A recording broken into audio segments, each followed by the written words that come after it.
Joint platform of ডক্টরসের তরফে সিদ্ধান্ত নেওয়া হয়েছে যে সিনিয়র চিকিৎসকদের একটা দল আজকে ধর্মতলায় এই অনশন মঞ্চে আসবেন এবং অনশনকারী যারা রয়েছেন তাদের সাথে দেখা করবেন, তাদের খোঁজ খবর নেবেন এবং তারপর এখান থেকে তারা সরাসরি চলে যাবেন জয়নগরে যে ঘটনা ঘটেছে জয়নগরে সেই ওই কিশোরীর পরিবারের সদস্যদের সাথে তারা দেখা করবেন, কথা বলবেন এবং তার পরবর্তী যে প্রক্রিয়া রয়েছে আইনি প্রক্রিয়া দরকার পড়লে তাতেও তারা সহযোগিতা করবেন, সেই বার্তাটা দিতে তারা জয়নগরে যাবেন। হ্যাপি ফ্যামিলির হ্যাপি স্মাইল, কসমো বাজার, পুজোয় স্টাইল। আমাদের চিকিৎসক দলের প্রতিনিধিরা আজকে জয়নগরে যাচ্ছে নির্যাতিতা মেয়েটির পরিবারের সঙ্গে দেখা করতে।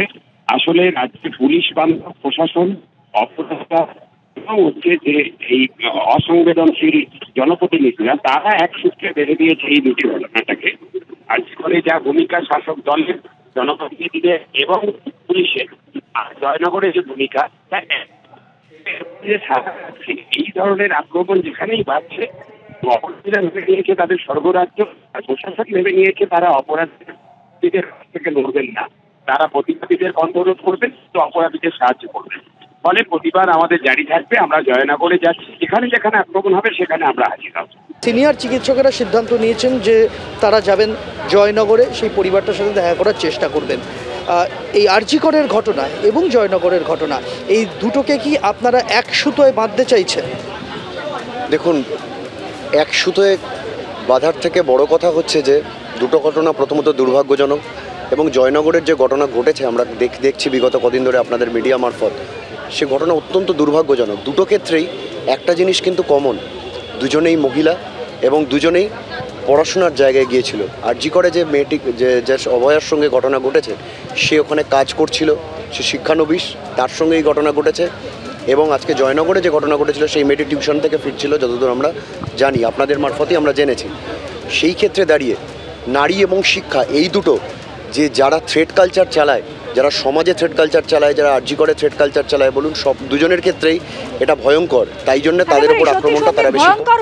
সকাল থেকে কিন্তু যে চিত্র দেখা যাচ্ছে, জয়নগর, কুলতলি এইসব এলাকায় কিন্তু ব্যাপক সংখ্যক পুলিশ মোতায়েন করা হয়েছে।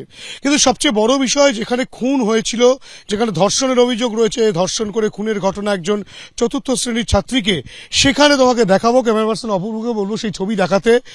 সেই ঘটনাস্থল যেখান থেকে কিন্তু সেই ছাত্রীর দেহ উদ্ধার হয়, যেটা পুলিশের তরফ থেকে ঘিরে রাখা হয়েছে। কিন্তু পুলিশের তরফ থেকে ঘিরে রাখা হলেও যেহেতু এখানেই দেহ পড়ে থাকতে দেখা গিয়েছিল, পুলিশ উদ্ধার করেছিল এখান থেকে, সেখানে ঘিরে রাখা হয়েছে, কিন্তু এখনো পর্যন্ত ফরেন্সিক বিশেষজ্ঞরা এসে পৌঁছননি। স্বাভাবিকভাবে একদিন অতিক্রান্ত হয়ে গেল। এই একদিন অতিক্রান্ত হওয়ার ফলে পাশাপাশি বৃষ্টি, এই যে প্রাকৃতিক দুর্যোগ, সমস্ত কিছুর পরিপ্রেক্ষিতে যেটা বলা যেতে পারে যে সেখানে যে নমুনা সংগ্রহ ফরেন্সিক বিশেষজ্ঞরা করবেন এবং ফরেন্সিক বিশেষজ্ঞরা যেসব পরীক্ষা নিরীক্ষা করবেন, সেগুলো আদৌ কি সম্ভব হবে, বা এতটা সময় কেন অতিবাহিত হচ্ছে? যেখানে গতকাল রাত 3:30 নাগাদ পুলিশ এখান থেকে উদ্ধার করে সেই ছাত্রীকে, সেখানে কিন্তু সেই ছাত্রীকে উদ্ধার করার পরেই যেখানে ফরেন্সিক করানোর প্রয়োজন ছিল, গতকালই ফরেন্সিকের প্রয়োজন ছিল, সেই ফরেন্সিক এখনো পর্যন্ত করা হয়নি।